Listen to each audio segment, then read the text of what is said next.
Yep. Nadine Malloy. Present. Hetty Smith. Present. Nancy Brandt. Present. Steve Ross is not present. All right. Hi, Natalie. How are you? I'm good. How's everyone? Good. So, I can certainly go through and ask everyone if they have any additional questions or for Natalie that are not on this packet. I do not. Does anyone have anything? Not at this time. No? I have nothing. You have nothing? I have Okay. nothing. All right. Well, I guess I will dive right in, Natalie. So, a few questions for you, obviously. Question one would to be appropriate, is it appropriate to have, as required by state law, for us, we have section 303 nominations, nomination papers of candidates for any elective office in the town of Waterboro shall be filed with the town clerk. We had crossed out and redacted the at least 45 days prior to the regular municipal elections. Nomination papers shall be uniform and shall be made available by the town clerk 90 days prior to the election. And we essentially put that we would just follow whatever timeline is typically required by state laws for that. Yeah, you can do that. I think that the big state law might actually refer to Title 21A on some of those things anyway, which is what the normal elections law is. The non-municipal elections law is Title 21A, so I don't see any issue with that. Perfect. Okay, so that one's good. Our second question is state statute on postings. With the disappearing of daily newspapers, can a weekly paper cover, even though it is not mailed, etc., but can be picked up at different locations? What are the best ways to get information out to cover public notice? Definition of published in newspaper, if that's required. So, several things are required by statute to be published in a newspaper with that as the definition. I think that legislators over the years have been asked to change that requirement, particularly as a lot of municipalities no longer have newspapers that even meet that requirement. But it has not been changed under the statute. So you do still have to do a posting in a newspaper that is circulated by mail, a certain class of mail or whatever it is. So some local papers that are the best source of news do not qualify for that. That doesn't mean you can't put a notice in them, it just means it can't be your formal notice for those things that require that kind of notice. So I would not make changes to the notice requirements. As far as the most effective notice that you can give, and you can put this into your charter, but you don't have to, is to post it on your website. Okay. Best notice, that's where everybody looks for stuff. So if somebody can keep up with that, especially when you're looking at ordinance amendments, that's not one of the notices that's required under state law, although I wonder if they're going to change that at some point. But it is it's a very effective one added to what is required under state law, particularly for land use. For certain types, you have to have the newspaper notice, you have to do a mailed notice in some situations, and it has to be posted at the town office. But you can certainly add to that copies of ordinance amendments will be posted online. Perfect, thank you. Section 207, when it comes to the notifications, posting, and public hearings, the complete warrant shall be posted in at least 3 conspicuous places 14 days before the town meeting and posted on the town's website 21 days prior to the meeting. The at least 3 conspicuous places was highlighted. I think the question was if that was still a requirement for just the 3. I'm trying to check the town meeting provisions in state law. That might be a requirement of state law as well. I would remind you, though, that what you're talking about now is not town meeting because you don't have a town meeting, but you follow the town meeting provisions for your town referendum vote on the budget. Correct. And so I would suggest to you that something that you could be looking at is you don't have to follow town meeting requirements, you need to follow election requirements in Title 30A and in Title 21A, but Title 30A is the provisions for municipal elections, particularly Section 2528, and there are provisions in that about, I think about the notice, but I would suggest that you look at that and try to get away from the town meeting language that you currently have in the ordinance. I know that's your default, that you default back to it, but it's very confusing to say to people, we don't have a town meeting, but we follow the town meeting requirements in the charter. You know, if you're not gonna have it, don't utilize town meeting language. Now, as far as what the procedures are gonna be for calling it, as to the call of the election, you have some flexibility with that, and I guess really, I can't tell you off the top of my head, I didn't have these questions in advance, I can't tell you off the top of my head exactly what you need to do for all of that under state law. I think there's a little bit of flexibility as long as you're following the timeline requirements in the statute. No, and I feel like that makes sense. The number 3, Natalie, as far as the 3 postings in the previous charter, I think you'll find that at the time we had 3 post offices, but we also had 3 coffee shops that was very vocal, so the number 3 came out of that, not, it may be a state law, but, or a recommendation Well, I or just whatever, found but. it. I found the state law, and it doesn't require 3. It Okay. says it has to be posted in some conspicuous public place in the town at least 7 days before the town meeting. So I suspect that you're right, that it's the history that tells us why it was 3 places there. Normally, they're posted obviously at the town office, or the town clerk's office.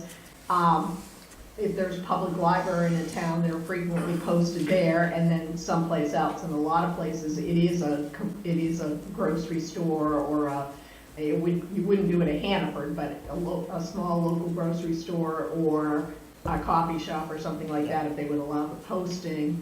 But what's really required is the posting at the town office. And the statute does say that you can adopt a different method of notification, but So that is always an that's the option. standard procedures for town meeting warrants.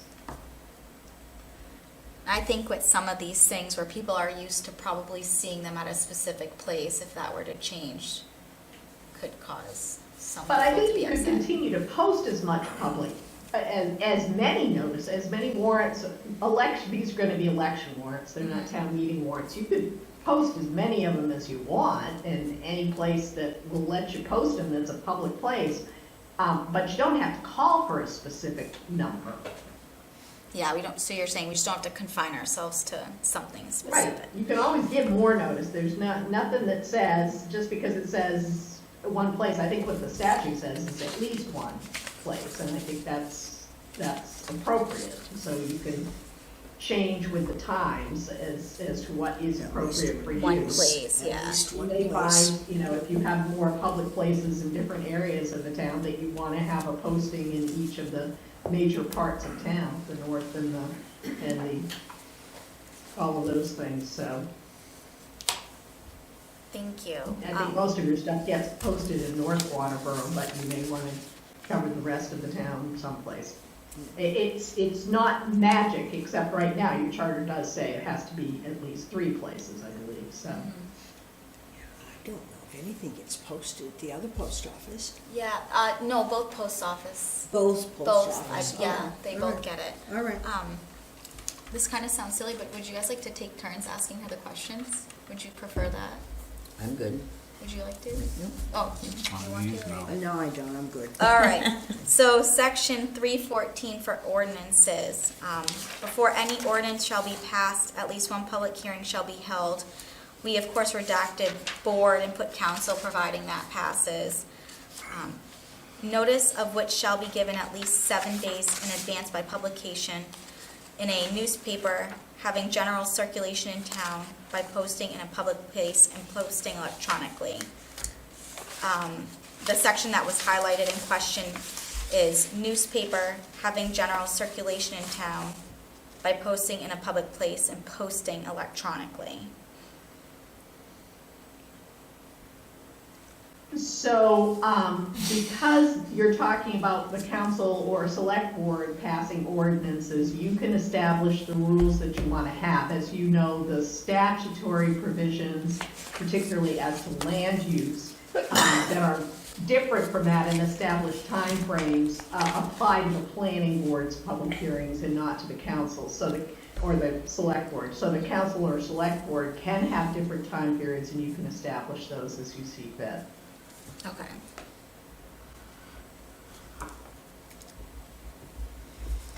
And then just below that, it mentions, within 5 days after passage, such ordinance shall be passed at the town hall, posted electronically in such other places as the board, again, board is redacted and council is replaced, may designate a statement of the general subject matter, shall be published in a newspaper having general circulation in the town. The portion of that is highlighted in question again is the shall be published in a newspaper having general circulation in the town. And I think that just is because of what we said previously, is if it had to be within the newspaper. Well, I've got a question for you. If you're proposing a complete rewrite of the zoning ordinance, you don't publish that in the newspaper.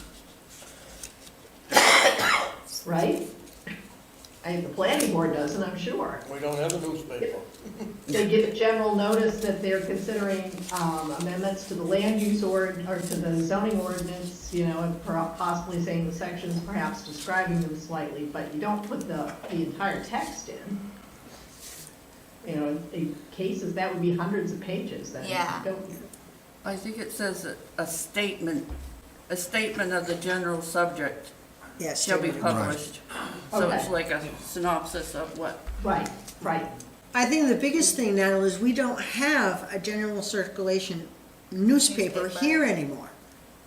You don't in Waterboro, but you can use, you have to use one of the newspapers, one of the larger newspapers in the larger municipalities. I know So that it's gonna seems be silly. I have to- look at Portland Press Herald and I see notices for York County towns, and Yeah. that just is foolish to me. And I know they're very expensive to advertise in, because they know they're one of the few games in town that actually meet the standards. But and it used to be that you would have local papers that did meet the qualifications, but that's what the law still requires. So you have to find a newspaper that meets the standards, and that's what you have to use. So we still, by state statute, we still have to do that, so. You do, Okay, yes. all right, Yep. all right.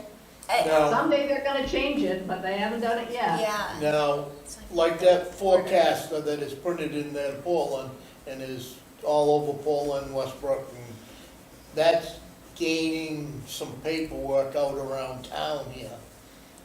But you gotta pick it up. Hannaford's and a few other businesses have them in their store every week, but does that, But they don't circulate in the mail. No, have to they don't. circulate in No. the mail. we don't get anything in the mailbox. Which is silly, because nobody gets their newspaper through the mail. Well, that's not It's true. all I get my local paper through the mail, but But, like up to Cornish, that Smart Shop, Shopper's Guide, covers Bridgeton, Baldwin, Porter, that area, goes out to Newfield and Limerick, but doesn't cover It's Waterboro. not But mailed. that one is only a pick-me-up, it's not mailed It's out. not mailed out. right. So it And- can't, but- it cannot serve as the newspaper notice, although it can be utilized for, as a type of notice, but it But can't be all them other towns that's covering it, or at least getting it delivered into town, is using that as their Yeah, they stopped mailing it out, you can pick it up. Yeah. So I got the communications. I just pulled up the statute on this, and it says, to be qualified as a medium for the publication of legal notices, legal advertising, and other matter required by law to be published in a newspaper, A newspaper, unless otherwise ordered by the court and the procedures, must be printed in the English language, must be entered as second-class postal matter in the United States mails. That's the kicker. That's what a lot of the newspapers don't have. And must have a general circulation in the vicinity where the notice is required to be published. But it's the second-class postal matter that they have not changed. It's been in that law for a long time. I think they, as I said, I think the legislature's been asked to change it, especially as newspapers have changed so dramatically in the last even 10 years. But it has not happened. You know, the only changes they made to the statute was to say that the executive branch couldn't be charged a greater rate than the legislature in publishing legal notices. There must be a story behind that, but I don't know what it is. Well, that's actually good to know, even for conversations tomorrow for some things moving forward, because I would have to make sure that that's going to be done going here on out if it hasn't been. I know we posted a reporter. I don't know if it gets posted outside the parameters of that or if Dave would know, but. The question you've got to ask them always is it entered as second-class postal matter in the U.S. mails? Yeah. Whether they actually send it out or not, I'm not sure. It has to actually be mailed, but it does have to be entered as second-class postal matter. Second-class And my experience for many years has been that a lot of these local newspapers don't do it because it's expensive for them to do it. And of course, they often are not charging subscribers for their papers in the first place. They run solely on advertising and they just don't have that kind of money. No, absolutely. Thank you. Our third question, is there a process to shortening vacancy? So section 305 on vacancies. If a seat on the board becomes vacant less than 6 months prior to the next regular election, the board may call a special election for the balance of the term. If called, the special election must be held within 90 days from the next scheduled selectmen's meeting following the date that vacancy occurred.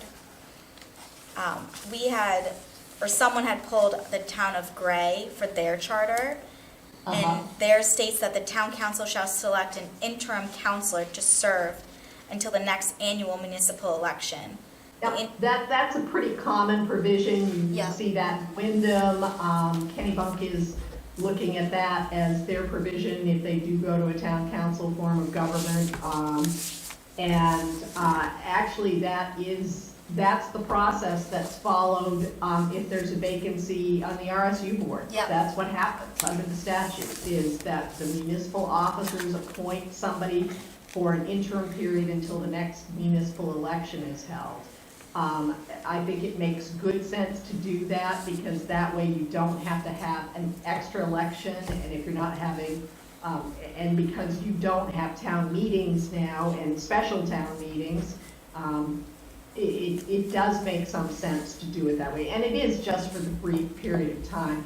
And I think what you usually see, I think Gray has this and it's common, is that they fill it for the interim period. Some towns do say they'll fill it for an interim period if it's less than a certain period of time. But if you're saying until the next municipal election, that doesn't mean through the end of that person's term, the resigning person's term. It means until the next, so the election would be to fill the unexpired term. No, So that's certainly something that's very common. And even some select boards have that authority under their charters. What happens when you don't get anybody to take their papers out for that next vote? Wayne, I cannot resolve that problem. People won't run for office, people don't want to serve on boards, I can't resolve that for you. Well, no, but can the written right, the board would have the right to appoint somebody? No, you have to run the election. You gotta fill it? You have to have an election. But Yep. if it's not filled, then they appoint It goes it to the blank. following election? If That it's that not, could be dragged out forever. if it's not filled, you would take whatever the write-in candidates were and then hold Right, another if there election. are If there proper are write-ins. write-ins, yep. Well, I feel like we just went through this too, and I don't know if this is coming up in the questions or not. And I fear I may have this again in August, but when you don't have anyone that's pulled, with the way the new language is, if you haven't had anyone that's pulled official write-in nomination papers, whoever was written in at the election, if there was no one writing in, no official write-ins, then you have to contact those patrons and ask if they are Well, if you adopted the interested. provision of state law that says that they have to have registered to be counted as a write-in, then you can't do that. So I don't know what you're proposing for your language on elections, but that's something to be mindful of, that's what the state law is for state elections, is that you have to have filed the appropriate registration with the Secretary of State's office. And for municipal elections that have adopted those provisions, that's the same thing you do. In fact, I thought that was what the statute was now anyway. Whether that's the statute or it's in charters, I'll be looking at that as we talk. Yeah, I don't know if you recall what we went through this past August, because we were always under the impression of, okay, they did not pull the official write-in papers, there was no write-in nominee, but because there was no one running for a specific position and no one pulled write-in papers, we ended up having to have that special election in August from June for a couple seats. Mm-hmm. And I guess my question would be, if that's the case, is that required? Well, to the happen? the state had set that up that if there's nobody there, if there's no names and nobody has put in that they're doing it, and you run a printed ballot with spots for write-in candidates, then even though they have not chosen to, or announced that they were running a write-in or nomination, that those write-in candidates must be counted. And in 2018, the town here also adopted the same language in our ordinance, that if you print a ballot with no name, only a spot for write-in candidates, then those write-in candidates, those votes have to be counted. Okay, so what the statute says for municipalities is that a municipality may choose the method of determining and counting write-in votes according to that provision. And what that says is if you've chosen to do it, then you're governed by the statutory provisions about write-ins, and that statutory provision does require the timely declaration of write-in candidacy that has to be filed with the municipal clerk. But, as you just said, except that votes for write-in candidates who have not filed the declaration must be counted if there's not a properly nominated candidate for the office, which obviously is the case that you've had, or a properly nominated candidate for the office listed on the ballot has withdrawn. So that must have been well, I'm not sure that you're governed by the. Well, there was nobody on the ballot. provision anyway, but even if you were, that would be the fallback, so. And that's in, to the extent anybody wants to look at that, that's in Title 30A, Section 2501, subsection 3. And if you look at our ordinance, I think it was like 2018 or 2020, the town council adopted the same language and put it right in the ordinance. We have an ordinance covering the same thing.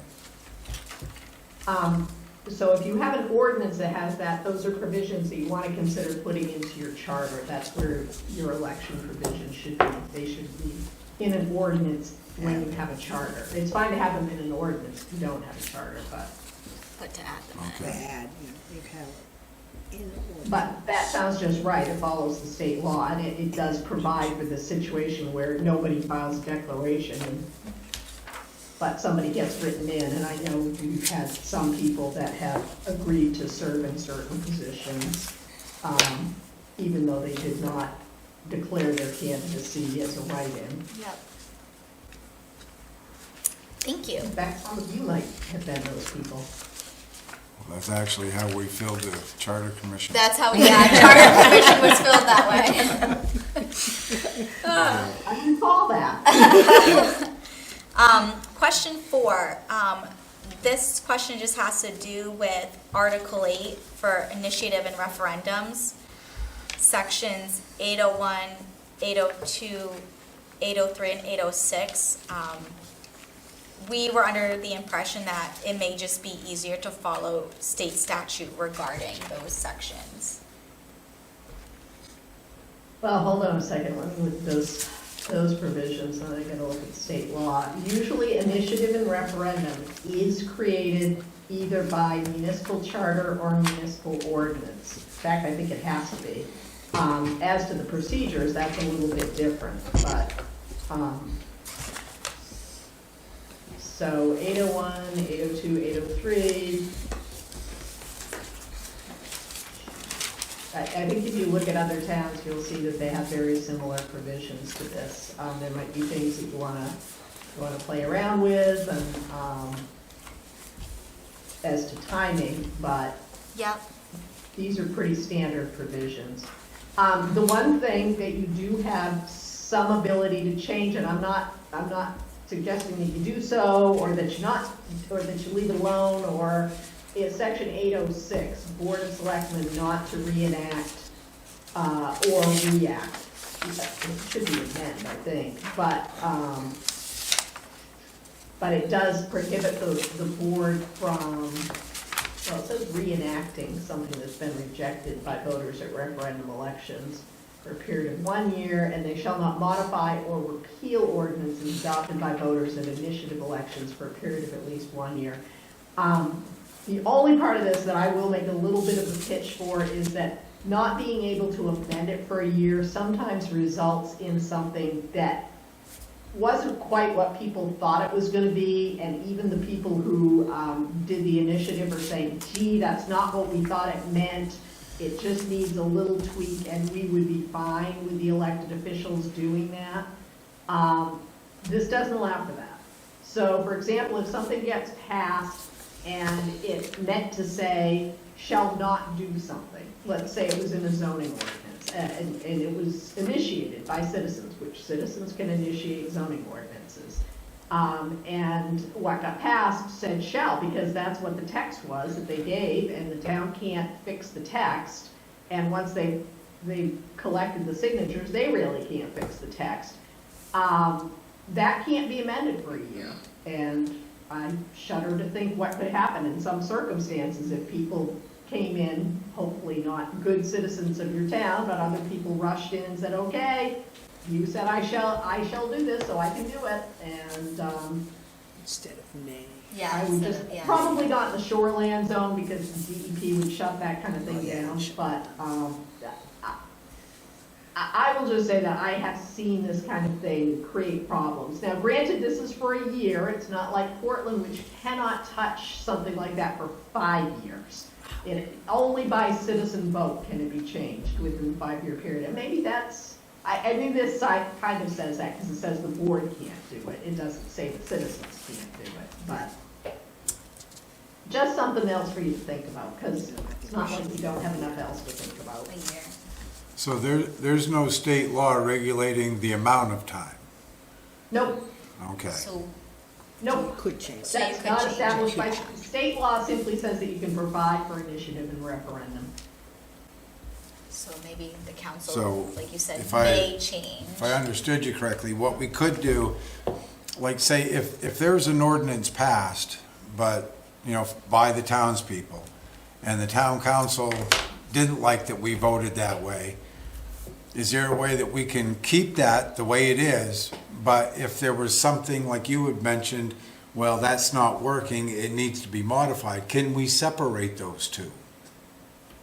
Well, in theory you can. In practice, it would cause a little bit of concern, because obviously when citizens enact something, they don't want the elected officials coming along and saying, we know better, we think it was a mistake, because there's the possibility of the elected officials saying, well, that was clearly a mistake, and the voters are saying, well, no, it wasn't.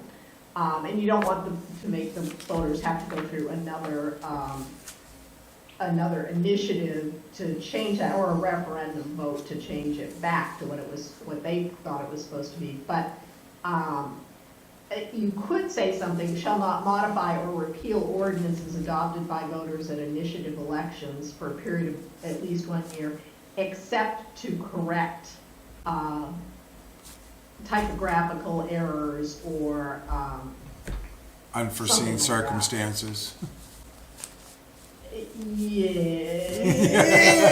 Gray area. Kansas is pretty broad, so, Right. well, we didn't foresee that this would pass at the election. Oh, okay, yeah, That would yeah. be appropriate. And you can think about it, I mean, maybe you just leave it that way because it's for a year, and if the citizens feel that was what they meant, then they have to do an initiative on it. I mean, the citizens aren't limited from doing a new initiative within the 1 year period. Yeah, that's something we gotta look into. There's no citizens initiative in this charter. And I know that was something that we were gonna look at. Yeah, I think I do Right. recall that. You do have initiative and referendum. You do. It's in section 8 of 1 talks about both. Okay, It talks about initiative first. It's an initiative ordinance that's submitted to the select board. Right. By petition voters, and then that ordinance gets sent forward to town meeting if there are enough signatures. So you do have an initiative provision as well as a referendum provision. I know it's sometimes called citizens initiative, but initiative is the legal term. Citizens initiative is the more popular term. yeah, but what we were looking at this here, you have to go through the council, and my experience in the years past, that's been like trying to go through a brick wall. No, Well, but it's required. I mean, Yeah. when you get the signatures, it has to be sent to vote. It's not optional. I mean, we Now, had if you're the, asking the council, if you're asking the select board to do something, they don't have to do it. But if you've got the petition papers, I mean, our marijuana or growing facilities Yeah. is a good example, because we had a petition that was brought before us, and we had to put it on that had to go to vote. yeah, Once it was, made sure that they had the 10%, which Yep. they didn't the first time, but within 24 hours, they had a whole new, paperwork done, and it was met, and it went to the voters, and it passed by yeah. just The a only few thing I will votes. say is that there is a time when a select board can refuse to send something out to vote, and that's if they've gotten an opinion that it's unconstitutional or otherwise illegal. But in my experience, it's gotta be really bad before that will actually happen. I guess in regard to what Dwayne just brought up with that specific scenario, the board obviously would still have to vote to allow it to go to ballot, or are they not allowed to vote? It essentially has to go, correct? Well, No. as it's written right now, I believe that they have to, the municipal officers have to call elections. So to the extent you think of that as being a vote, it's a vote. But the question is whether they have discretion as to do it. And the discretion in the case of an initiative or a referendum is very limited discretion. And so, and as I said, unless something's unconstitutional or violative of federal or state law, it pretty much has to go forward. I have to play devil's advocate. I'm sorry, I apologize.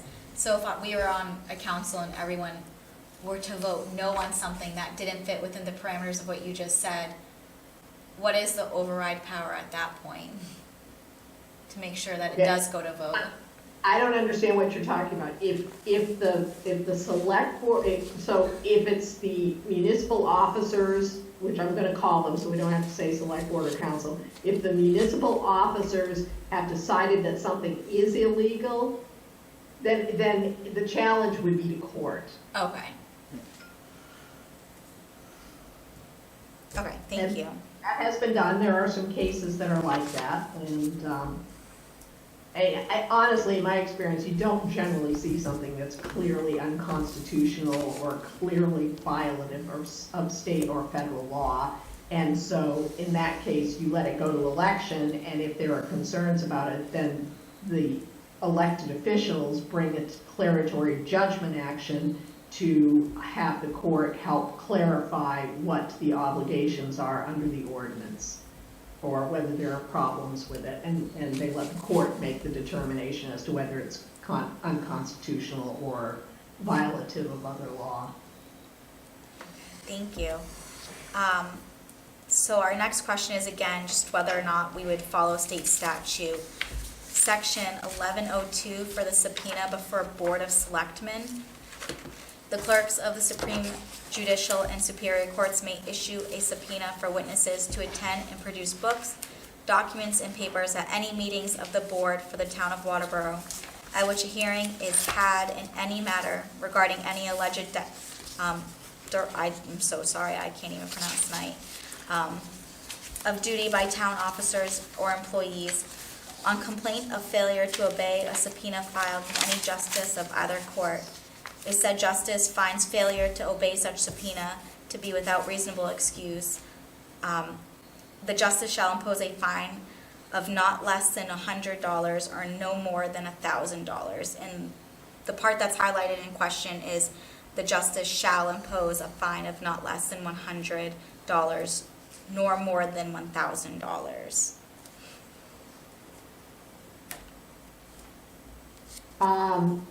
Is the question whether there should be that penalty, or whether that should even be in there? And if a subpoena has been issued, and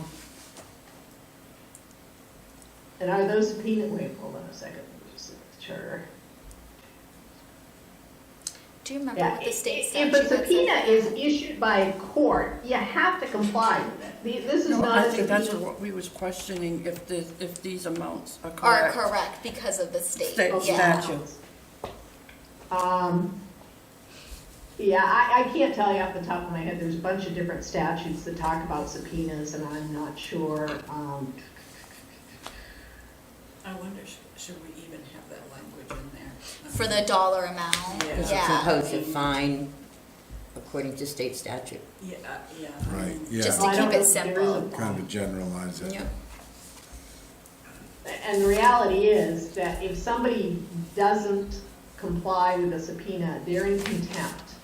And if they're in contempt, you go back to court and you seek relief from the court. And usually the relief that you seek is an order from the court, another order from the court that they have to attend. And at some point, they're in contempt of court, not just in contempt of the town's issuance of the subpoena. And if they're in contempt of court, then there are things that the court does, and it doesn't matter what you say. So as far as the fine and everything, I don't know that you need to have a fine in there. I think I'm not sure if a court would give you the fine. It would Yeah. depend on- I think that goes It's back, nice. all the way back to Ken's days. And for some reason, there was a court case with no fees and I think the first charter, dates back to Ken's days and he wanted that put in there Mhm. to cover some type of lawsuit that was going on back in the 90s or so. And I'm going back into history, but Right. I think that's why that was put in there in the beginning. That was Yeah, I in don't the think you original, need to put. I that don't- dates back into the original charter. Yeah, I don't think you need to have the fine in there. I think you do want to keep the subpoena language in there. Keep that. Just remove the justice shall impose, that sentence, correct? Yes. Right. Yep. Yes, just That's what I that. thought. It also, I like that section because it also makes it clear that the select board isn't just gonna willy-nilly issue subpoenas. You know, they have to go to court to get them. That's the right process. And so I like leaving that in there. But there are times when, it's very rare, in my experience, that a board or council would actually need to issue a subpoena for anything as opposed to inviting somebody to the meeting. But there could be situations in which they need to do it, so I would just leave it like that. Just take that out.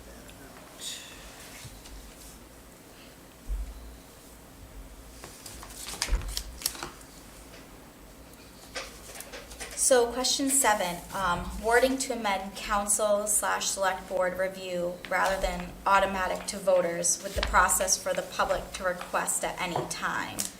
Section 1107, charter amendments. Amendments, modifications, and revisions to this charter may be made pursuant to the applicable provisions of state law. The following questions shall be put to the voters every 10 years from the effective date of this charter at the respective November election. So that first one was highlighted, shall a charter commission be established for the purpose of revising the municipal charter or establishing a new charter, and the voter shall indicate yes or no on their ballot in a manner as instructed on the ballot. And I think we had maybe talked about this with you at our prior meeting, I don't recall, where you had mentioned that rather than having it state that every 10 years we have to do this, maybe just on as a need be basis, or if someone were to come forward with an initiative asking to do it.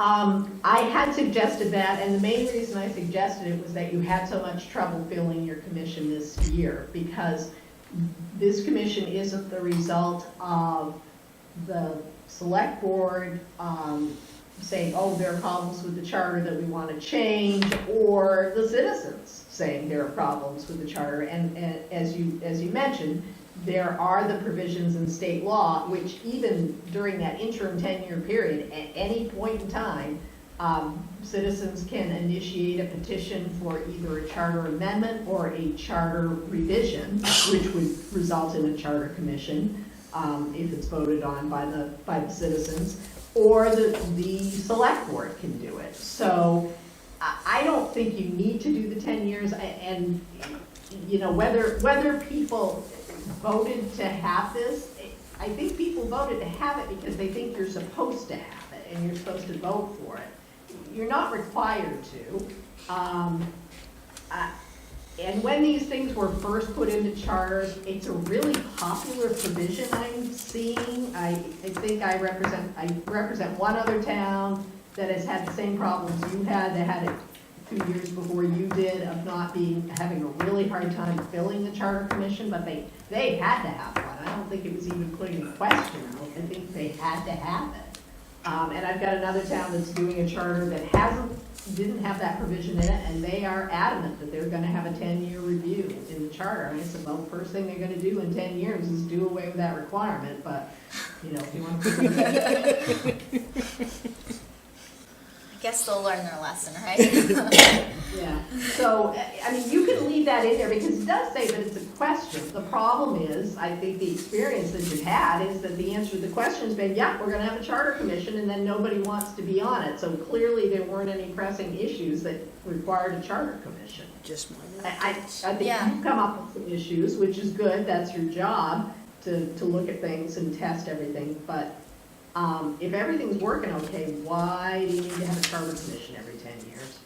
Could we leave it similar to what it is, but instead of shall be put to the voters every 10 years, the council shall review and make the decision, and then... And determine, yes, Nancy, and determine whether to put a question. And at any time, the citizens can petition. Yes, the citizens can petition, you know, the day after your work is done, the citizens could file a petition for a new charter commission. That's always in the statute, doesn't matter what your charter says, they can always do that. And the select board can always, or town councilors, they can always do it. They're a lot less likely to, but But those options are there. But if you did want to revise the language to say, and actually this is what I recommended in the other town that wants to have the 10-year review, I recommended that they say, well, instead, if they wanted this, that the review be by the elected officials every 10 years to determine whether a charter commission is necessary. And go from there, but then, as I said, that's not the way they're gonna go with it. But you could do that. I feel like that small language tweak does make sense. Yeah, I think so too, Nancy. I do think that the thing about that is that people seem to like these provisions even though they don't seem to accomplish very much after a certain period of time. And so if you tweak the language so that it's not mandatory, but it's still there, that might make it a little bit more palatable to people. All I know with this commission, once we had voted yes, we didn't hear about it for a good year. I think a lot of people didn't even realize we were going to see the charter commission until all of a sudden there it is on the ballot. Yeah. So the communication breakdown is also a problem in Waterboro. A lot of people don't understand or they don't know what's coming, what is going to be done. Because I know with this charter here, there's some problems. There's things that had happened and, well, the wording, according to the wording, there could be a very upheaval in this town government. You know, when you're hiring a certain person that is not qualified and the wording is clear that this person cannot hold this position, but this person is given this position, you know, there's a lot of problems. And I think this is something we have to really work at to make sure that if we have in this charter that a person's position is to be that position only, then we have to find a way that we can stick to it. So that the town council can't just say, well, this is our buddy, and we're going to have a town manager that's also a direct conflict of interest with another major department within the town. So, you know, there's a lot of a problem as far as I'm concerned, what I'm seeing, without pointing fingers at certain people or throwing anybody under a bus. But if you look at what's going on in the town, it's a problem. Especially when you do have also a provision in here that a selectman/councilman must resign and forfeit their post for a willful violation of the charter. But yet we've had willful violations of the charter and the townspeople have no way to combat it. So we have a recall ordinance. Well, yeah, You have a recall ordinance, so you do have a way to combat it if you don't like the way the select board members are doing something. You can recall as long as you comply with the provisions of those requirements.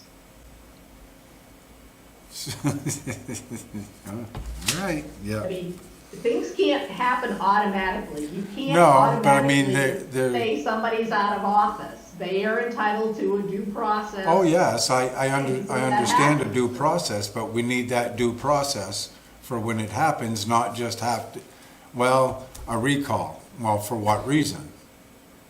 Especially when the charter clearly states forfeiture.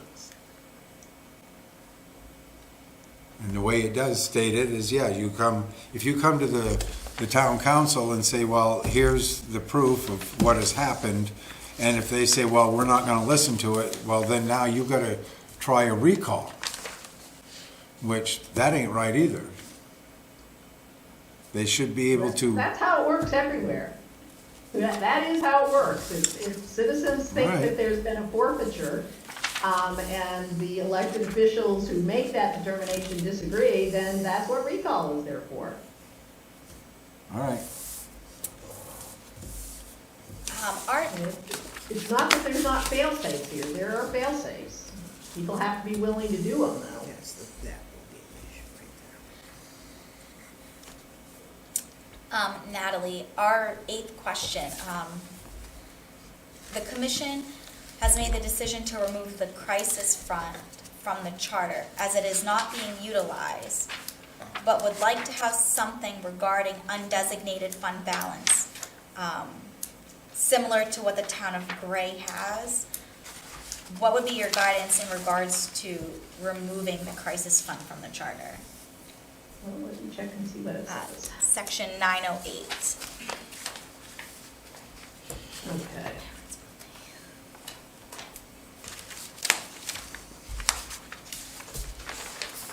Yeah, Graves is in there.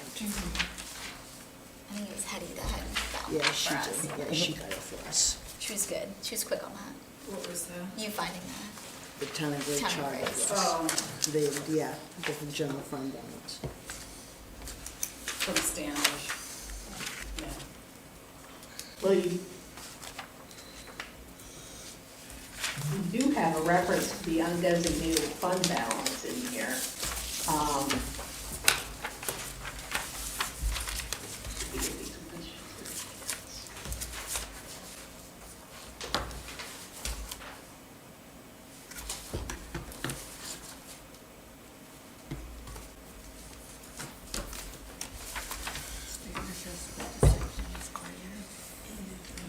Oh, is it Standish?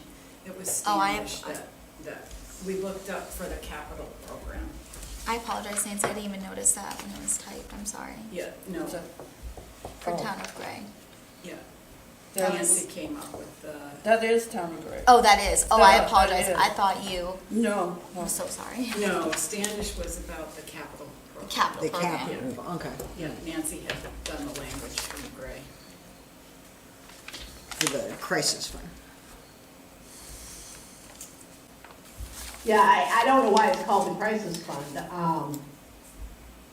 It generally is, you generally have, you have your designated funds that are established by the annual budget. You have your reserve funds that are specifically set up, and the difference between the reserve funds and the budget is that the funds in the reserve funds carry over from year to year. They don't lapse, as it's referred to. But generally, something that lapses into the undesignated fund balance. And then that can be used to lower property taxes in some municipalities. It can be used for emergency expenditures if need be, or a certain amount of the undesignated fund balance. If you have a town council form of government, sometimes they have the authority to spend a limited amount of that without it being in the budget. But as far as the crisis is concerned, that's not usually the language that exists for this kind of thing. So I'm a little at a loss as to what the source of that was. I mean, clearly it's that there's a feeling that there needs to be what would be called in other types of budgeting reserves, that you have to have a reserve. Nonprofits, for example, are advised to have between 6 months and 14 months of expenses that they have always on hand, so that if there is an emergency and they don't get any revenues for a period of time, they can cover their basic expenses. But I haven't seen this language anywhere else about crisis funds. I think that's kind of like what we had thought too, or I believe it was Nancy is the one who noted it the first time, is why have it this way? She hadn't seen it anywhere else. it was in the original, well, Gray, the last update to their charter that they did, they took out that crisis fund, which is where the wording, current wording came from, and they have changed it to Nancy, where was that had that language? Town of Gray. Oh, one of our clients. Yeah. Well, I think, Yeah, wasn't, And they switched now it they to have, under section 8, they have a whole different, whole wasn't different there thing now. something in here that, if I Unassigned, remember back when we unassigned got rid of General town fund meeting, balance that level the and select restriction board of was, use. well, what if, in the referendum vote, they vote down a whole section of the budget? What do we have to fund? Oh, yeah, that's in here. I think it's on the last page of questions, right? Okay, because now, that wasn't part of the crisis fund as well. No, that is, I think, I'm trying to remember without, maybe Natalie, you can, if they vote down, if the voters vote down a section of the budget by referendum, Yeah, they have to have another referendum. They have to have another referendum, but I can't remember. Yes. And then if it's voted down again, it resorts back to the previous The year. previous year. Yep. Right. Right. Yep, you will need to have some kind of provision, whether those are the numbers you choose, how you do it, you do need to have a fail-safe like that. See, I And thought, don't- that's what I Don't follow thought. Gray's example on what happens if your town meeting referendum votes say, I think, to go to town meeting. Well, that's what I thought part of this crisis fund, when I remember back, 8 years ago or so, that may have, I'm not sure, Dennis Abbott would know, if that's what part of this was about also, was protecting the budget, so they had money to fund. Would you remember that? The crisis Yeah, fund is, the crisis fund would be, like last weekend and Right, oh, town was yeah, actually shut down. Yeah. Right. Or, they hate it when I say this, but, the fire department, the building burns and we lose all the equipment. Correct. Or the public works, or the transfer station burns, that falls into the crisis fund to get, that type of, the town office, if the roof fell off it or whatever, that falls into that crisis fund to Get be it up and able running. to maneuver the town for a short period of time. But when we And looked Wayne, at, that seems like what it should be, but if you look at other budgetary provisions in your charter, nowhere does it say that the select board has the authority to appropriate funds from the crisis fund. right, and if they do, they have to pay it back. Yeah, right. Yep, Any money taken out of the crisis fund has to be paid back. I think it's within X amount of years, correct? Yes. Is it 5? With it, yeah, 5 5 years is what it years. I think states. we have to Yeah. have another budget, we have to have a citizen budget vote to authorize that. But, Just like you used to do with town meeting, that's how you handle it, you have to have the a special town meeting. the accountant's got a whole different picture of this. Like the Wait, I tax, cannot hear you.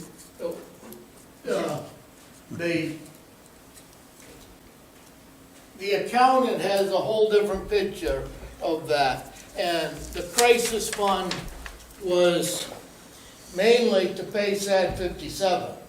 If the tax bills didn't come in like they're coming in this week,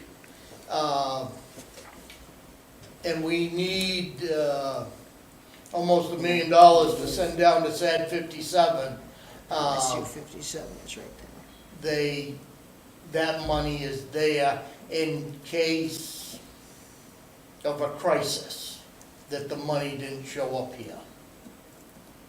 The bank didn't, these banks are sending checks in of almost $1 million this week for taxes that are prepaid to the banks or mortgages, so. And that's what he's calling the crisis fund. And I think what the mix-up is too, the crisis fund, which shall be separately invested in a proprietary account with interest. And it's not, it's all surplus. That's why I said we need to get rid of it or Yeah. have something different. and I think when the Charter Commission was actually looking at the language that Nancy had found from the town of Gray, there were several of us, there was no vote about it, but several of us who really liked the language from the town of Gray kind of encompassed that. And we had a conversation with Matt, and Dennis Abbott was here as well, about changing from, what was it before, 1/12 Yep. to 3/12. Yeah. And this language from the town of Gray already puts that in there, so I kind of liked this language a little bit, but it may not I mean, it's up to the attorney to. The accountant has said for the last 3 or 4 years that we needed more than 1/12. First he said a couple months, and now he's saying 3 to 4 months. We should have, I'll say, in a surplus account, or not a slush fund, but a over and above what it takes to pay the monthly bills. We need 3 to 4 months of money ahead. So it's just an With emergency, the economy, emergency funding. the way it is of money coming in and out of the town. Well, Dwayne, isn't that what you use tax anticipation notes for? Well, they don't have TAN, and that was one of the things I had thought of, if we should put that in the charter. Because if the town ever needed a TAN, by the time you go through the referendum, you're like a couple months down the road, 3 months down the road, you could Right. really be in a severe crisis. Because Well, don't they have to have a town meeting approval for a TAN? But if we No. have it in the charter, we can Nope. do it? Under state law, it doesn't need to be in the charter, under state law, municipality by vote of its municipal officers may in any municipal year borrow money temporarily and issue notes in anticipation of taxes and state and federal revenue sharing. There's a limit on it, it can't exceed the total tax levy of the preceding municipal year, or 2 preceding municipal years if together they don't extend beyond a period of 18 months. It can't, anything done in anticipation of state or federal revenue sharing can't exceed the amount of revenue sharing entitlements projected by those paying members of the units of government for the current period of entitlement. But that's something that, it's already authorized by state law, and it is done by the municipal officers, not by the town meeting. It's there if we need It it. has to be done quickly, it has to be done. Yeah. Well, wouldn't that just fall under like an emergency declaration? You don't even need that. I mean, it's something that, things that are provided for under state law, you don't need to worry as much about those things in your charter. You don't have to include them because you have all the authority. I think somewhere in the charter it says you have all the authority granted to you by state law, and that's that's part of the authority, so. Yeah, and of course, as you would expect, because they're called tax anticipation notes, or they're revenue anticipation notes, I think they call them now, they used to call them tax anticipation notes. They do have to be paid back as the taxes come in, so it doesn't go beyond a 1-year commitment, which of course would be problematic. That's something that has to, over a year, generally commitments have to be authorized by town meeting anyway, so, like you don't have a town meeting. Okay. And that's a case of borrowing from Peter to pay Paul, but you gotta pay it all back, and it's, Yeah. Right, it's Peter's gonna paid come back knocking. within months. Yeah, it's just to Not make a sure year, that but you've months. got the cash you need on Yeah. hand to pay the bills that you Yeah. have to pay. And luckily, we haven't done that probably in the last 20, 25 years. I don't think we've done it since we went to a July 1st Yeah. fiscal year. When we had the calendar, we had to do it because Right. you couldn't, we had once a year and town meeting was in March, and we always had to raise 3/12 of the budget to cover. Yeah. But July 1st fiscal year, that was when really Which never goes used back TAN 15 to before. 20 years.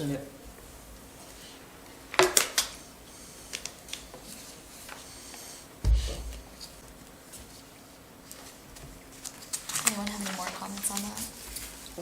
Any more comments on it? All right. No, I think we're all set on that. Question 9, Natalie. What is the proper wording to use regarding elections? Whereas there is no in-person annual town meeting, what should be used to delineate between official secret ballot and referendum voting? I would suggest that you take a look at some of the town council charters. If you are going to keep a budget referendum vote, then you can look at you can look at, not Standish, not Wyndham, because they have a live town meeting on the budget. You can look at Gray to see what they've got. I'm trying to think of who else has a town council and still votes on their budget. Yarmouth has a live town meeting, so that doesn't work. I'd take a look at what Gray has for its language, just to get an idea of what the various issues are. But as far as elections themselves, you follow the provisions of Title 30A, and in particular, the meetings and elections provision, well, that's not quite right. There's all municipal elections. It has to follow election laws to the calling of the election and things like that, so, the posting of the notice for the election and those kinds of things. A town that still has a town meeting, but it's a referendum town meeting, Kennebunk's current charter, that's the form of government, is that they have a town meeting, but it's referendum vote town meeting. And I think they may have some provisions that you would find helpful, but because this is a pretty big scope of issue, I can't give you one answer to the question. I think you need to look at a few of those other towns, see what they've got, and then if you have some more questions, we can talk about those next time that you invite me. Yep. Question 10. There's been a discussion of the town having a personnel committee. Should that be included in the charter, or should it be in the personnel policy?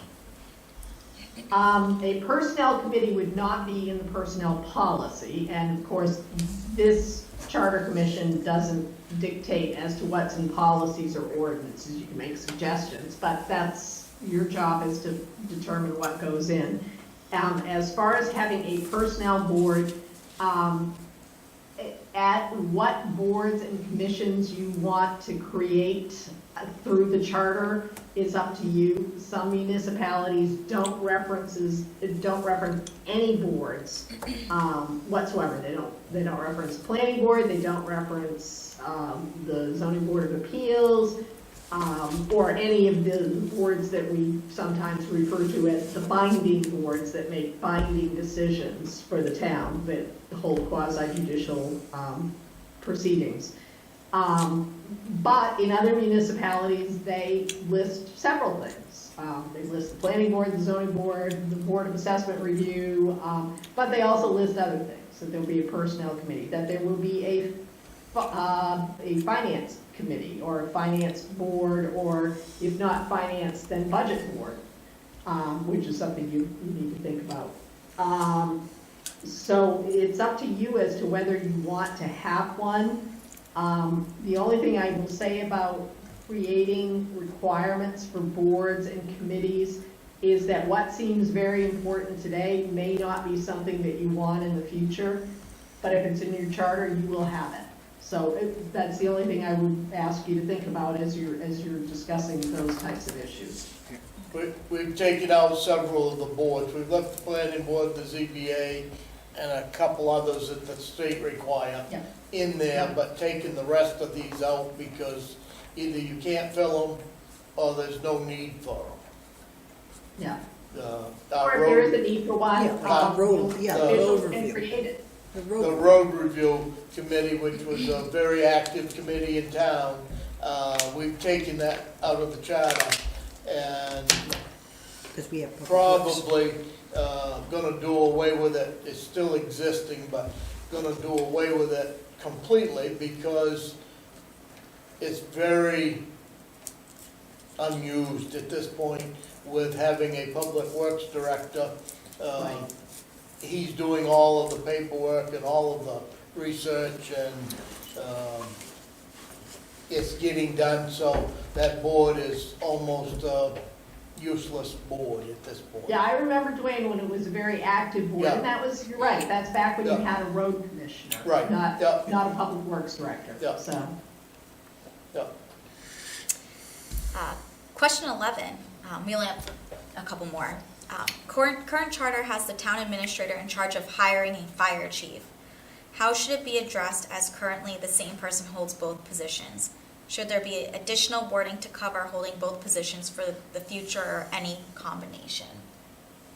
Well, I think the way that it works, I should look at the charter, but of course, the town administrator is subject to hiring, firing, and supervision by the select board.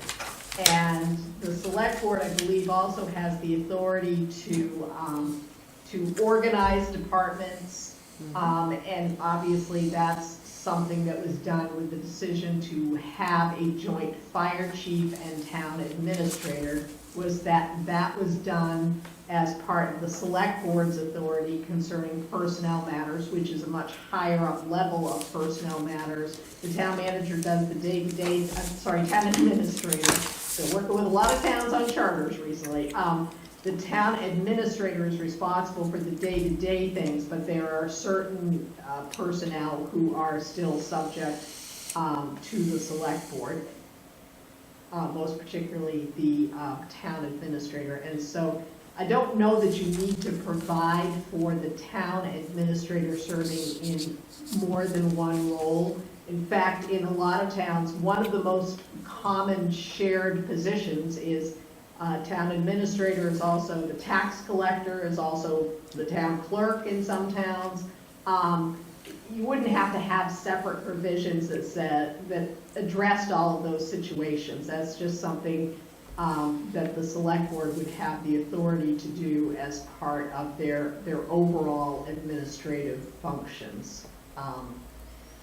While the town administrator would still be responsible for other personnel, obviously is not responsible for him or herself, whether in a single capacity or a dual capacity. That's up to the select board.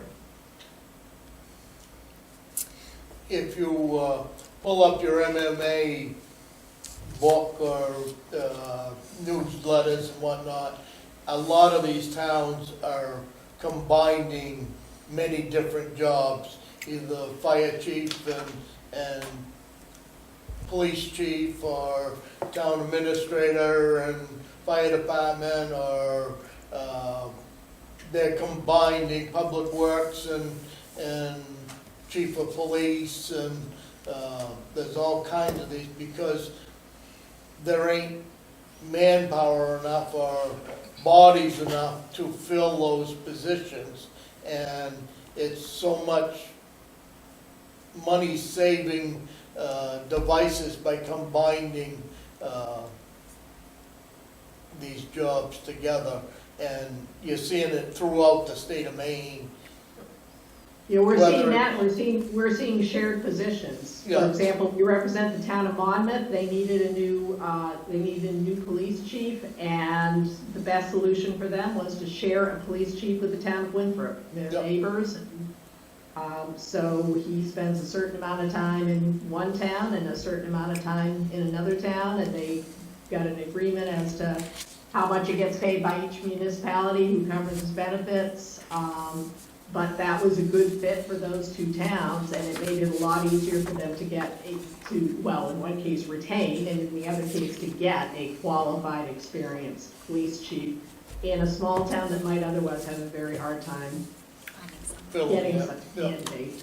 Yeah, but I think what we were looking at, or I know I had raised the question with it, with having the town manager also as the fire chief, how can the town manager hold himself accountable for the work he's doing as a fire chief, or even as the one that sets up the budget?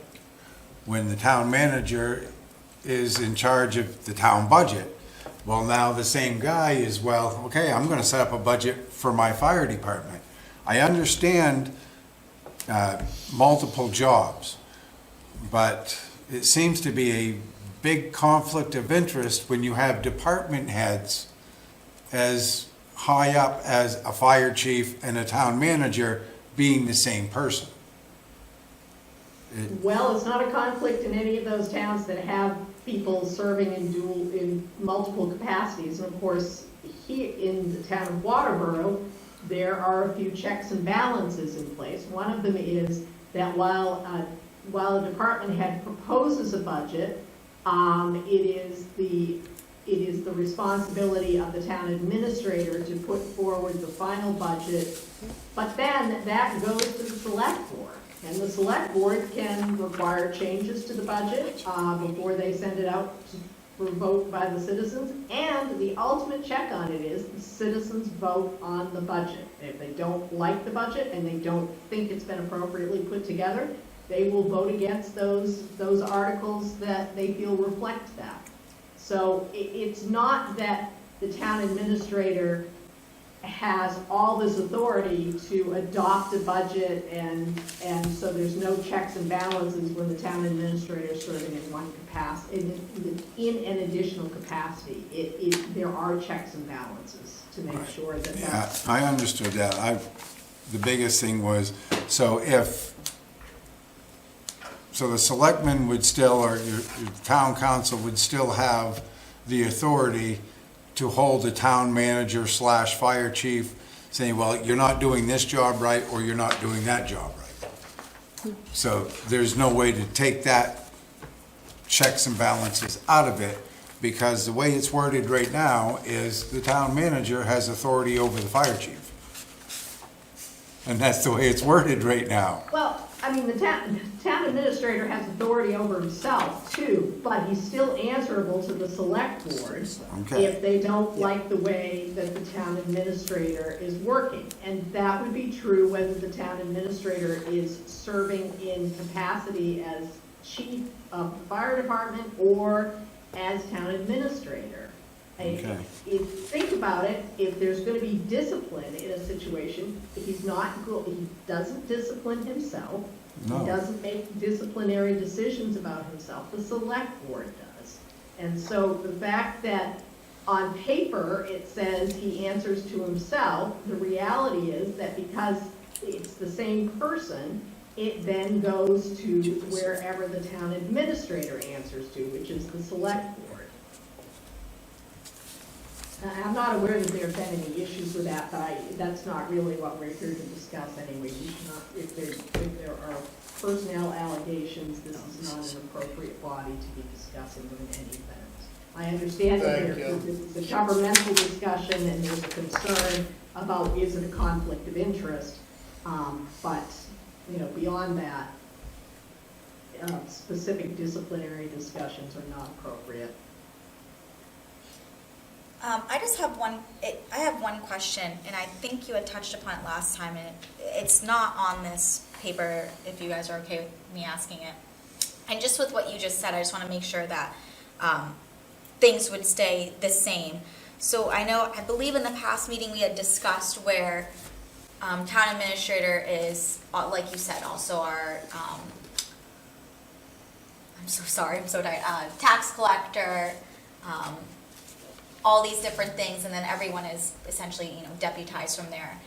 I know we had discussed about the clerk position, and you had mentioned maybe that one being separate, due to, was it You mean the town clerk being separate from the town administrator, which of course in the past, the town administrator was the town clerk, but then there was a deputy town clerk position created, and honestly, I don't even know what you're doing these days, Marina. You're the town clerk, aren't you? So, Down below, yeah. well, I'm technically, per the charter, the deputy. I'm doing all the town clerk work. So whoever, I That's don't want not unusual. Yeah. That's what Brady used to do too. and I don't want to make it like about me. I want to make it about that position itself. But I guess from my personal experience, there have been some bumps in the road at the state level with how strict elections has become in regards to something as simple as being signed off and the work that's being sent up, things of that nature. Well, as far as whether the clerk is going to be separate, some of this is going to depend upon what type of government you ultimately decide to recommend out to the voters. If it's going to be a town council form of government, you almost certainly are going to have, at that point, you have a town manager, and the town manager is is probably not gonna be the town clerk. But, you know, if that's, it's a little difficult for me to talk to you about, because I don't know what it is that you want to propose. If you want to propose the town clerk as a separate position, you certainly can include that in your recommendation, in your charter language, and say that the town clerk will, and establish whether the town clerk will be an elected town clerk or an appointed town clerk by the municipal officers. Those are your two options for that. I think that's where we put it, is on to be appointed by the, To be appointed by the The select board or the council. Yeah. By the Yep. council. Yeah, appointed is a good way to go, since then you're not, I think we've talked about this before, then you don't have, it doesn't have to be a resident of the town who's Yeah. filling the position, because sometimes that can be hard, especially now that there are certifications and stuff that people have to have. Last question, question 12. Article 1 has the following: "In what wording, or if allowed, that large parcels of property the public, to give the public notice if the property is being deeded to a nonprofit or another entity." Just looking for some transparency in that process. I'm sorry, where is this in the charter? Article 1. Article 1, okay.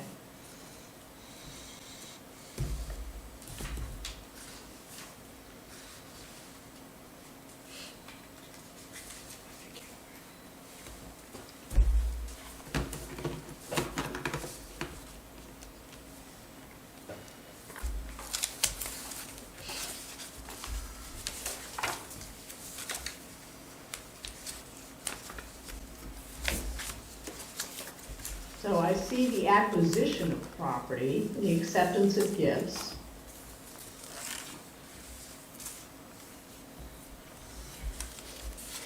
Yeah. And what, are you talking about the sale of property? So the town may acquire property within or without its corporate limits for any town purpose, in fee Yep. simple or any lesser interest or estate, by purchase, gift, devise, lease, may sell, lease, mortgage, hold, manage, maintain, and control such property as its interest may require. And was that, I apologize, was that the one you had brought up, Yeah, it Hetty? was. Okay. That was Hetty. That was Hetty. So, I just was hoping, I didn't know if there was policy or procedure around that kind of activity by the board. I know that nonprofits have received some, large parcels of land from the town. And, of course, nonprofits are not taxed, so there is no tax revenue from that. I'm just wondering about the process, if there's a way that it can be more transparent for the voters or members of the community here in Waterboro that know when the board decides that it's just going to lease or donate those kinds of parcels to a nonprofit, most specifically. As far as, you do have a tax-acquired property ordinance, although that's out of date after the recent U.S. Supreme Court decision and the change to state law reflecting that. But for some, you're not really talking about sales of property, though. You're talking about donations. Is that where you're going with That's this? more where I'm going. I mean, it certainly could be a lease of property or a sale for $1 or something similar. Well, when the select board acts, as you all know, you're educated about government, they have to post an agenda, and they have to provide backup information. They do provide backup information as to what they're doing. Is the concern here that there's not enough advertisement of that, or? what exactly is the, because it goes through a public process. Whether people know it's going through a public process, I guess is a very separate question from that. I think that, you know, in this age of transparency and conflict of interest, I think, you know, there are, you know, some in the community that would like to see some of those processes a little more transparent. You're right, there is an agenda. Sometimes, you know, things happen and agendas don't always get posted, you know, because of certain things, and you don't know what's upcoming. Sometimes it doesn't really say on the agenda exactly what they're talking about or exactly how they're addressing.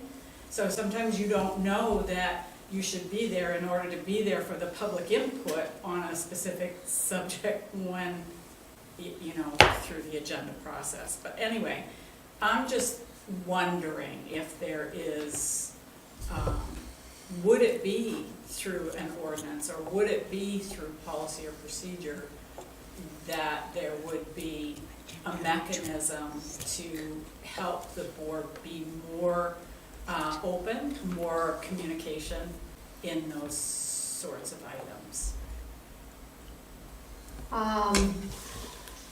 I believe that they have, there is a select board ordinance.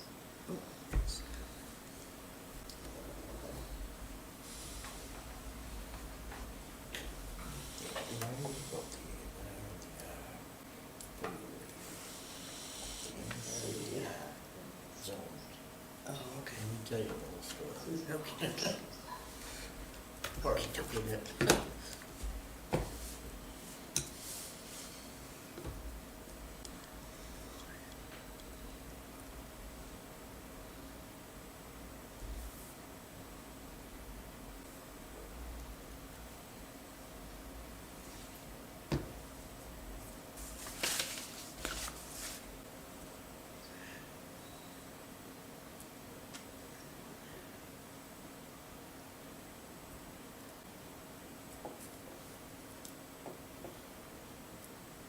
Yeah, there are bylaws of the select board.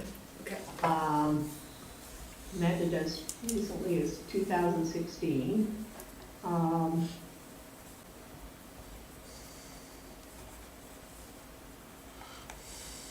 There is a requirement in those bylaws that meetings have to be duly noticed.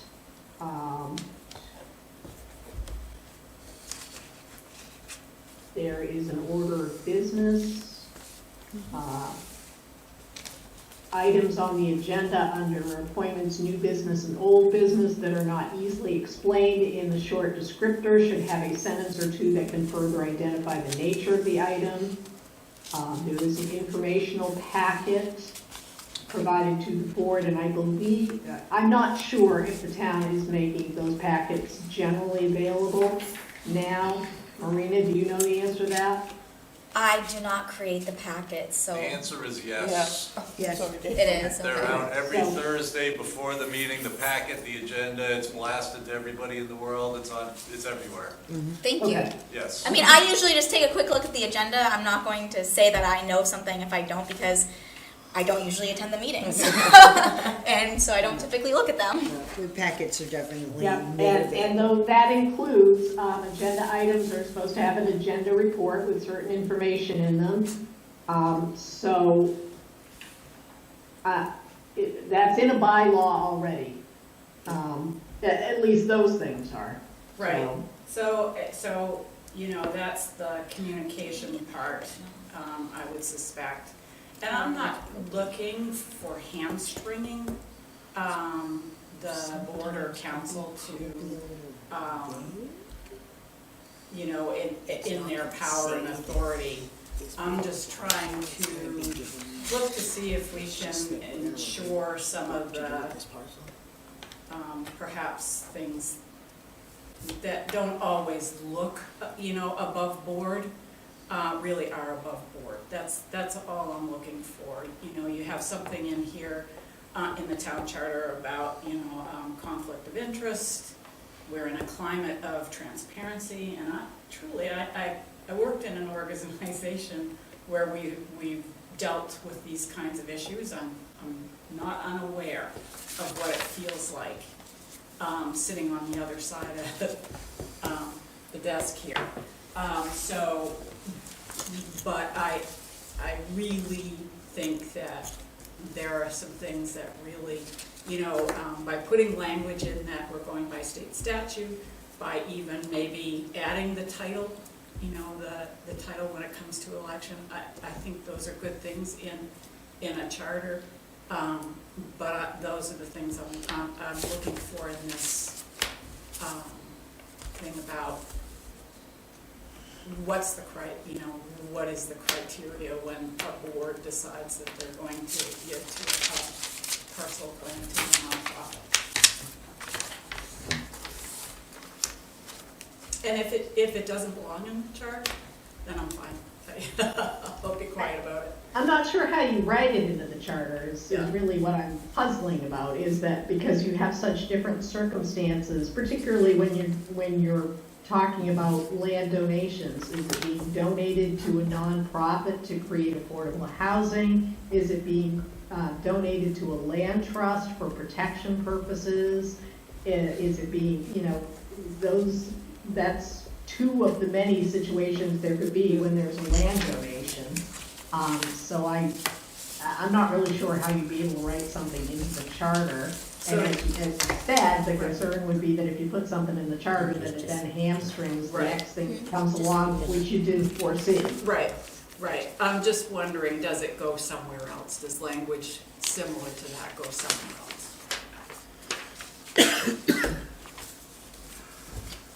That's my question.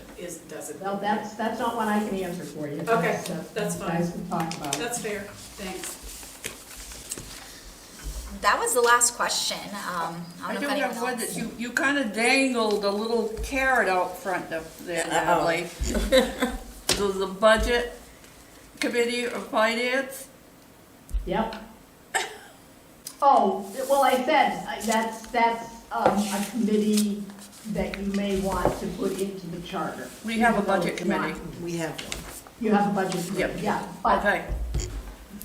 do you wanna have it, I mean, I think is it in the charter now? I assume that it is, or is it in the ordinance?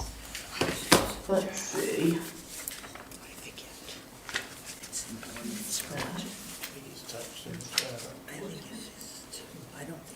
No, I'm pretty sure we kept that I'm one. pretty sure that Zoning, one's kept planning, in there. fair hearing officer.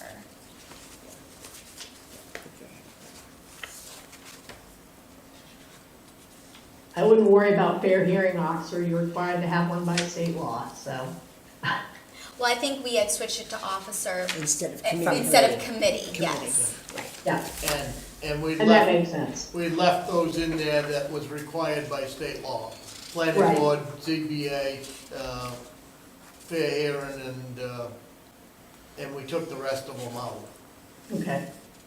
Yeah, That the way, if we do want them, we can appoint them by Board of 602. Selectmen, but haven't got to have that listed, because we had close to 10 of them listed in the charter before. Nancy's mentioned it was 602. For the budget committee. Yeah. I'm getting it. Okay. Yeah, we took out a whole bunch. Yeah, it's still there. Took out transfer. Yeah. 1, 2, 3. Yeah, we took out a bunch. You're not required by state law to have a budget committee, but you may want to have one. And so, again, that's just a policy question for you as to whether you want to have one, and if so, you can include it in the charter. And yeah, 602 currently does that. Obviously, if you want to keep that, you'd want to tweak the language a little bit if you are proposing a change to the governance structure and to various positions that are discussed in here. But Many towns have budget committees. There are large towns that have them, they're very big in small towns. In council towns, sometimes there's not a budget committee because the council itself has a finance subcommittee, but it doesn't mean you can't, you can keep the budget committee as an independent thing. And they are appointed by the select board, so it's not like you're facing in some towns, they're elected, and so, that's not a change you are looking at. So, it's really up to you.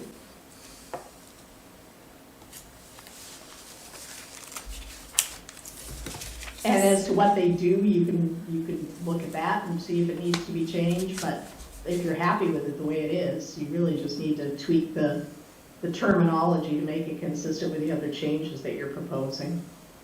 So that's something that you can do, is tweak it when we send it in Yeah. for review. I'm I'm asking, only supposed to review it as to legality, Dwayne. I'm asking, That give me some time. I mean, the wording of it, you could, Yep. advise us when, because this board is, I think, in my mind, we're all but ready to send this book in to you to review and make sure that our wordings and punctuations are correct. Yep, yeah, I'm happy to do that for you. At some point, you'll let me know, and you probably don't know this yet, what your timing is as to getting it, on a ballot for vote. Were you thinking November? As we talk right now, I think November, we can't do it for June because there ain't time enough. But, Oh, no. and we need to advertise this, Yeah, public Yeah, and- hearings as far as right. this board goes, and public hearings for the selectmen. Yeah. And, Right. I think the June election, that we can advertise it, should have it ready to be able to advertise, letting the general public know that in November it's coming, and, get the word out, so. We're probably a couple months from Yeah, and I'm trying sure to get it Marina on will- paper. Marina will help you with the timeline as to when certain things have to be set in Yeah. stone so that they can be put on the ballot. So, But we got through June to worry about, kind of finalizing it and having it in June. We'd like, I think, I'm only speaking for myself, but have it all completely done so that it can be advertised and public hearings can be held for November. Natalie, I apologize, I know it's getting late. I just have one more question that popped up, and I think we had discussed it, and just maybe we all forgot about it. There's some apprehension that this charter won't pass for the changes of going to a town council and town manager. So I think the question was asked a while ago, and you guys can please correct me if I'm wrong, if we were able to ask more than one question in the sense of, you know, are you guys willing, you know, are voters willing to adopt, you know, the changes made by the charter? Or if they say no because they're fixated on those two items, if we would be able to have a secondary question, are you agreeing to make all no, these? you can't do alternative questions. Okay. You gotta put forward a question. What you can do is break it down into a series of questions. But that can't serve the purpose of being alternatives. But what you could do, you know, I think we talked about something that is commonly done in municipalities that have had elected clerks and want to go to an appointed clerk, and they're really concerned that there's a lot of feeling about that. They will split that out into a separate question. But that's only when you're, and I think, you guys are taking the current charter and showing changes to that one, correct? Correct. So it would be possible for you to do that. If you were writing a whole new charter, you really can't do separate questions. But that's something that you could be thinking about. Okay. Is grouping things by topic, grouping the revision sections by topic. But as far as as far as the terminology is concerned, there might be a way to phrase the question such that the first question is changing select board to town council, and then saying for subsequent questions, if the first question fails, then the terminology will be select board. You might be able to do that. I'm gonna have to think about that. Okay. It's not how it's generally done, but at the same time, you know, I appreciate what the concerns are around this. Thank you. That's all I had. It popped in my head. Could we do it in June? What was that? Could we have the question in June? That one particular question? Nancy asked if we could have that The what one, review? the one, sorry. Don't go You ahead. can, no, you can go, it's fine. The one question, could we have it in June from council, from select board to council? Well, the problem that you have, of course, Nancy, is Oh, then that. that's gonna have to change. Yeah. Yeah, never mind. I All answered my these own provisions say select board have to be changed, and then it becomes problematic.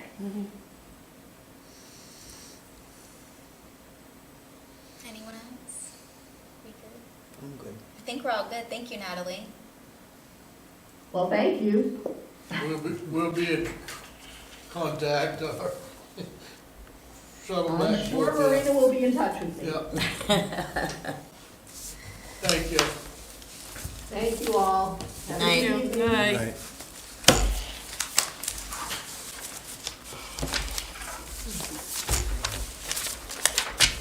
All right, are we ready to fly through the rest? Oh, that's amazing.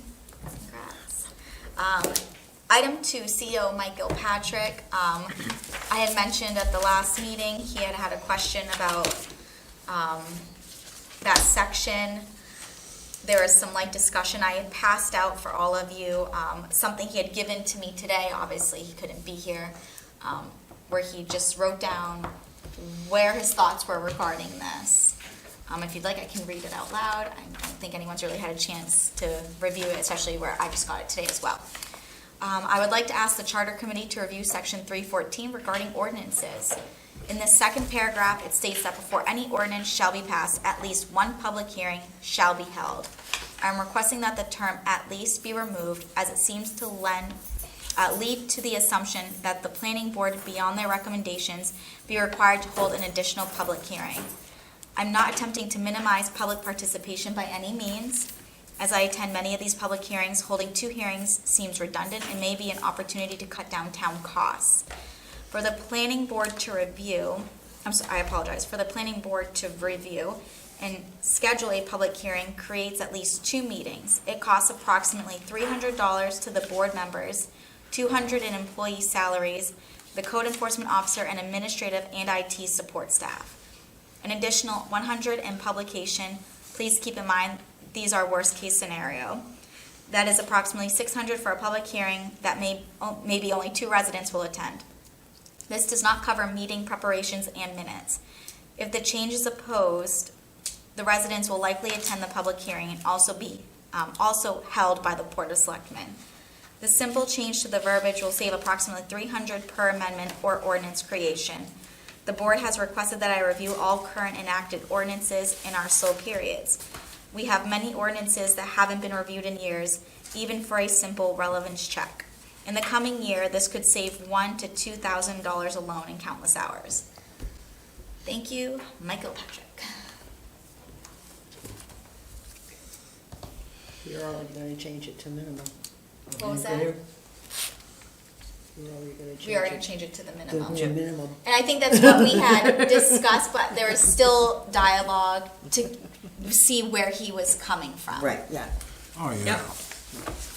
I mean, you hold a public hearing, and if by some miracle of God, the planning board or the select board, okay, we gotta change this because this is what the people want. Well, then you have to, by law, hold another public hearing. I don't think that's what he quite is looking at when he's doing it. I know he's looking at it from a money point of view, but every change, the public has the right. And I really don't think if nobody showed up for the first one, they're not gonna show up for the second, or the third, or the fourth, or the fifth. It's just, it's not gonna happen. But if you got changes, and I've seen it. go By law, many you have times, to hold another hearing. Yeah. You have to. yeah, Right. but So- it should have. If it ain't prepared correctly, then you kick it out and you start over, Right. so. Whether it's,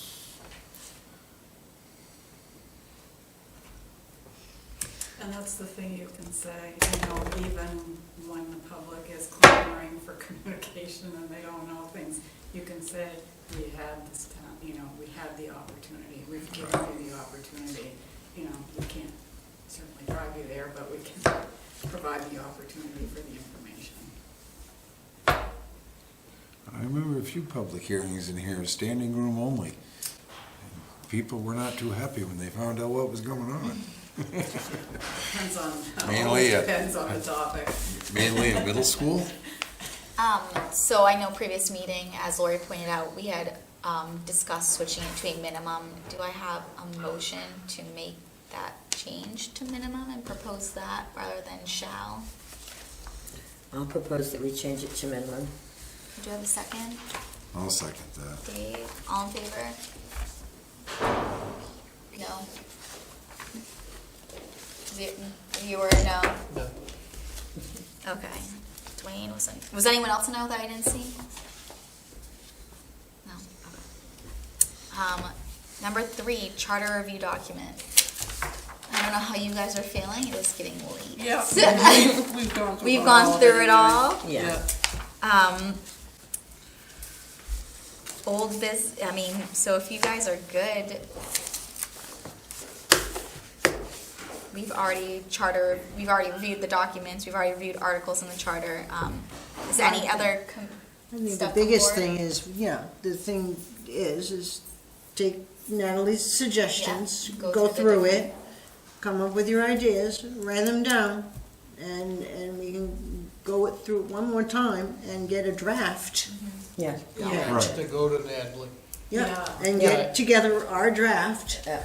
to, have Natalie get check, that. and then Yep. have our public hearing. Yeah, I I- think we're really at that stage now. I think we are Yeah, too. when we do the draft, we should sit down and go, make sure everybody is, what's in every Correct, Well, yeah, we're section. gonna have to Yeah. go Yeah. through. correct. Right. Yeah, I kind of like to, because we've See talked it. about different things and we We see have. those different changes, but to see it all Together, all Right. together. You know, And that's what we would really be- need to do rather Yeah. than our notes. and- Yes, exactly. Make it uniform? Yeah, perfect. So set your next meeting up to review the whole Yep. charter from start to finish. Well, we could start if we're getting in too Well, much, we You've could, got but, 90% of it on draft right here. Yeah. So, it shouldn't take very long to, Well, I'll be well, it honest, does- I don't think we're gonna have anything back, to have anything for June. no. By the No. time we do it, we send it to, and we have to write a report, Yeah, and by the time it goes to Natalie, they review it, they have to write a report and Yeah. get it back. yeah. Yeah, And that doesn't have to. And then we have to have a public We have to have a hearing, public hearing. and the council has a public hearing. I don't think your public hearing, you're talking in the middle of June before you can have a vote. Oh, yeah, I understand that, Yeah, I I'm mean, saying that this is where we're Yeah. going to now. Yeah. Right. yep, all right, Because yeah. that way there, then, what I had mentioned to you in an email, Marina, we can talk about that through the review and tweak on this initiative, citizens, or whatever, I'll leave that. That was from last week, or 2 weeks ago. So set your agenda for reviewing the whole charter for your next meeting. Yeah, and that's come up it. with a draft. Yeah, I've got it If we need to continue that it to the too following. soon for you I know, to? that's It's what about my 90, question- I've been keeping up with it. She Okay. has, she has. been. So just Yeah. this meeting, and I think, yeah, and there was another one we had a question on, I'd have to go and look, but I can go in and change it. So that's plenty of time for you. I don't wanna Yeah, put 'cause you under the gun either.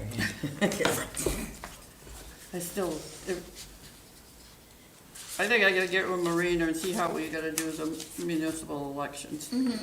I just Okay. don't know how to word that, because technically, I know.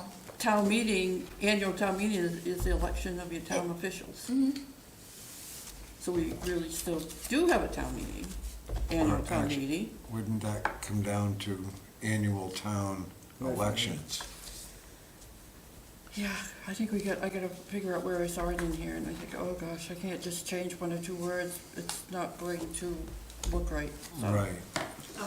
I don't know what the statute, I mean, under the annual election- municipal election, Yeah. Right, Yeah. Right. or municipal election, election of municipal officers. officers, Yeah. yeah, Right. yeah, You know, Municipal something like that. election and Well, town the budget. state itself, on the state,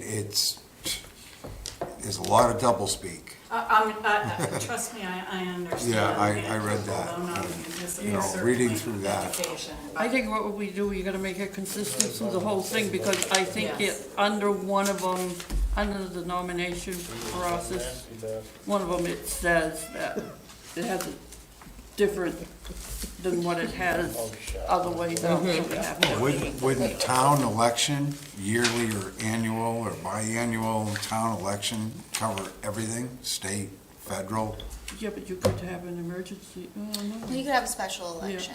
You can have special. Right, special election. Municipal Well, would now it cover. has the municipal elections, the regular elections for the members of, the town council shall, and representatives or RSU shall be held, but I think someplace out here I saw it, I think it's in the beginning someplace, it says something else, but I'll find it. No, I know we got referendum in there a lot. Yeah, we have referendum voting, and I think. And there is referendum. Yeah. voting. That is a referendum. Right. Huh. I know, I'll find it. I just- I'll get an email tomorrow. All right, no one has any other business that's come before the commission, correct? Correct. And update on information with Town of Standish CIP. And I think I sent that. You with said You that sent to that. everyone, yeah? Email, and you got that information. Yes. And that's all the information that they had. Yeah.